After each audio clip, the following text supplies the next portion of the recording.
Hello folks, how are you? I'm just here. It's a really nice, beautiful evening, and the sun is shining. As you can hear, the crickets are chirping. And I've got some long overdue tankards that I needed to put handles on. So join me for that. We all love putting on handles, don't we?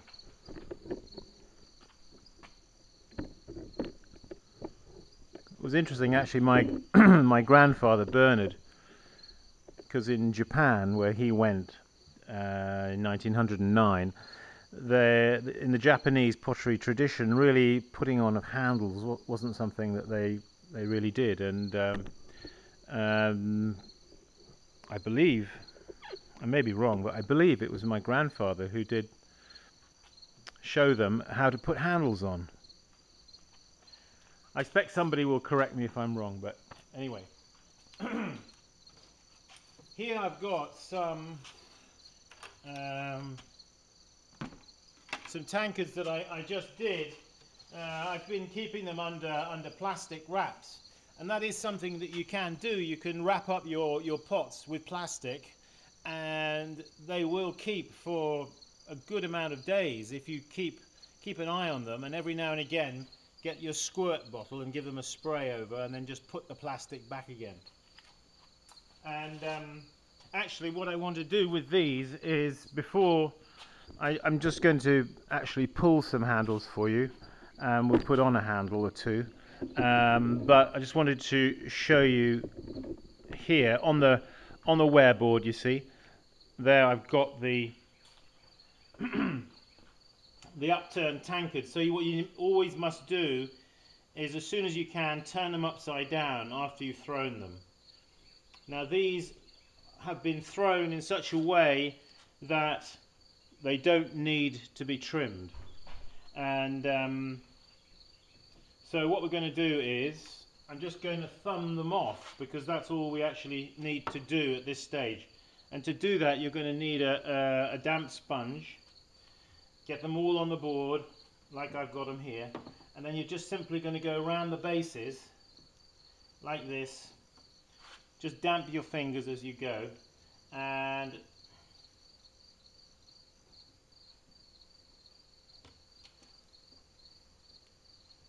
literally just thumb them off.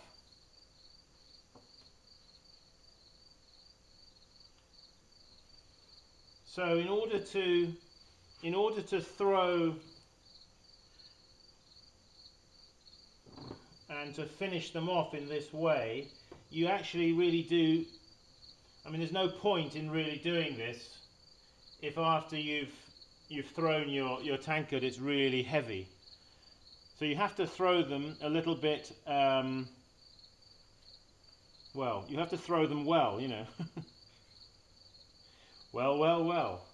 So if you do that, this is all you will have to do, is to thumb them off.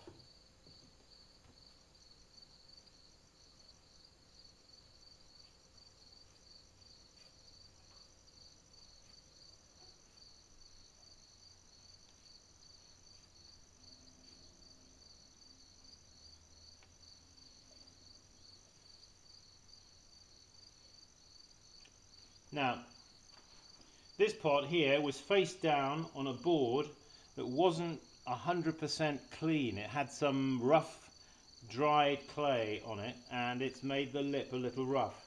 So just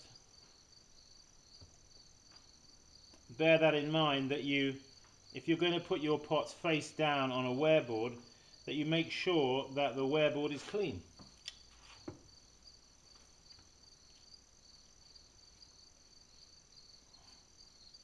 I suppose that's pretty obvious really, but it's surprising not everybody does it. And you know, the little dry pieces of clay, when you put the pot down on the wear board, they leave a scar, you know, they leave an impression, which you don't want.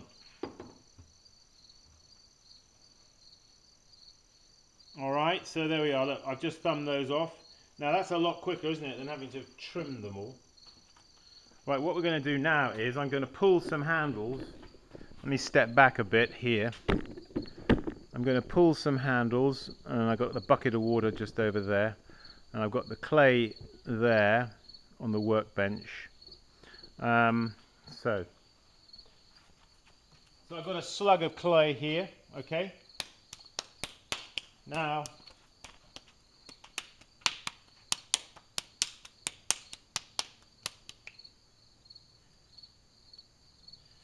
don't make the lump of clay so big that you can't hold it, because it'll get your arm up here.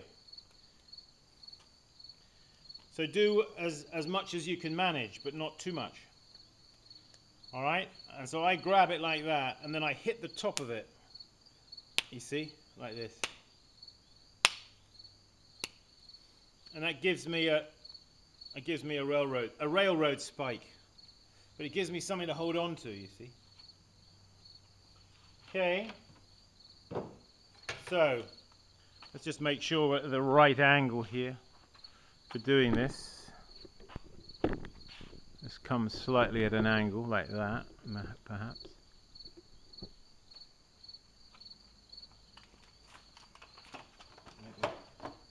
Move that bucket. Okay, so I dip this in the water, you see, like this. So I start pulling the clay down, dipping it in the bucket like that every now and again.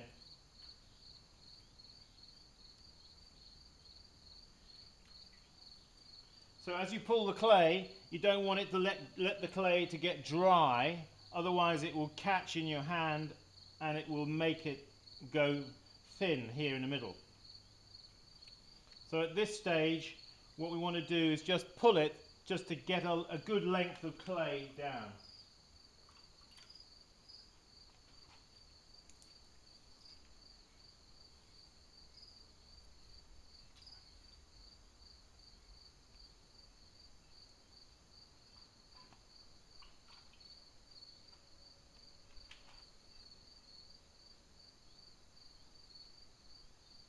So you can see, I hope, there's quite a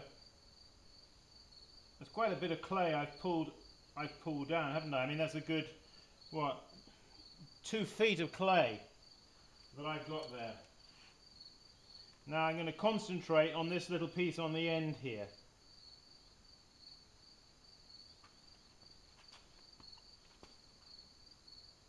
So I'm holding it like this, pulling down, I'm changing positions, and you just have to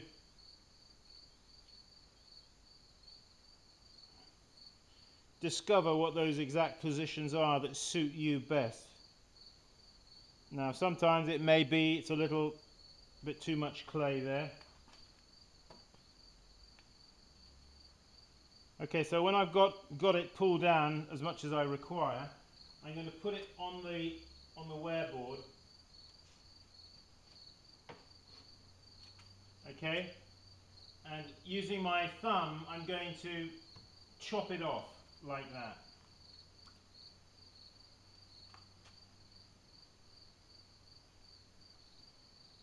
So again now, keeping my hand nice and wet and the clay wet. You see, pulling down the clay. At this stage, predominantly just on this end piece here, because I've already pulled down a good amount, you see. Okay, now I'm going to take it, when I'm satisfied, lay it across the board and chop it off. I'm going to bring the camera around for a slightly different angle because I want you to see that business there, how I chop him off. Okay, now it is important to bring the wear board here, bring this right to the edge of the table, okay? Right to the edge. Overhang it even, 1/2 inch or 1/4 inch. So again, here I'm pulling down the clay. This is very touchy-feely, and it's you've just got to practice this, because you don't get it, you know, immediately. Have you ever found in pottery that there's anything that you really got immediately? Didn't you have to work for it a little bit before it came? Okay, so there it is.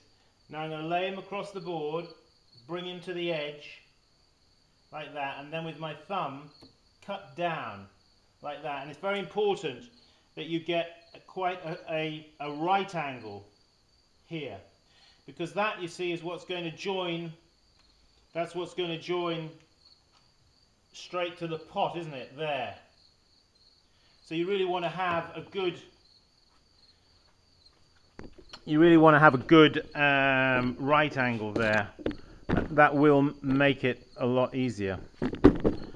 Sorry folks, kicking the tripod around.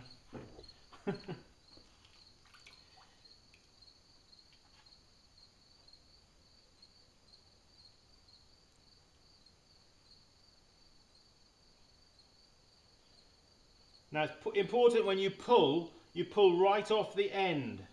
Okay? Don't stop there. Pull right off. So you want to follow through with the pull right off the end, you see?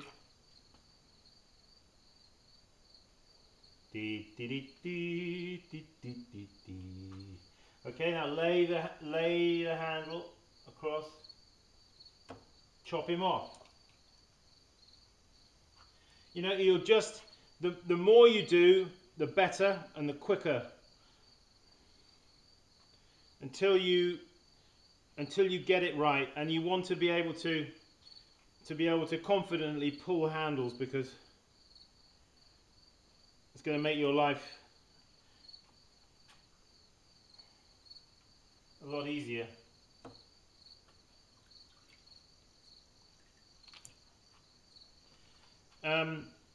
Some points to mention, and that is to try to get the cross section of your handle. It's like an elliptical shape, like an eye, the shape of an eye, you see, like that. That's what you want. So you want the handle to be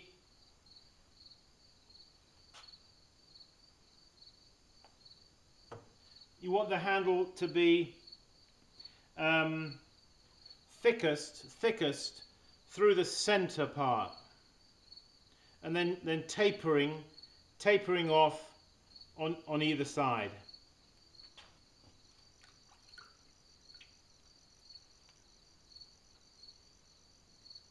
So you're going to keep that handle nice and wet. We're going to pull right off the end.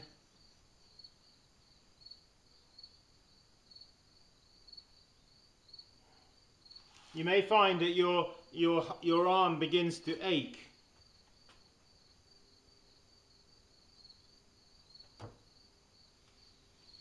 So 1, 2, 3, 4, 5, 6, 7, 8, 9, 10. 1, 2, 3, 4, 5, 6, 7.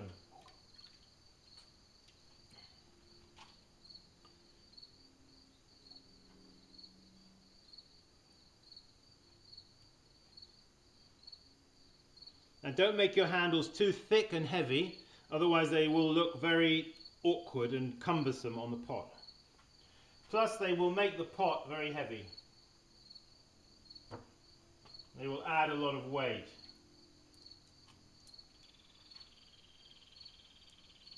Dee, dee, dee, dee.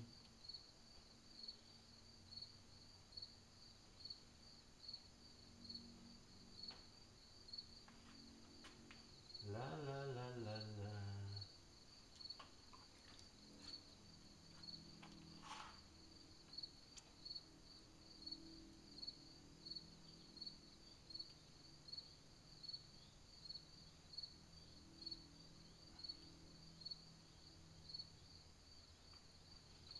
I think that is 10.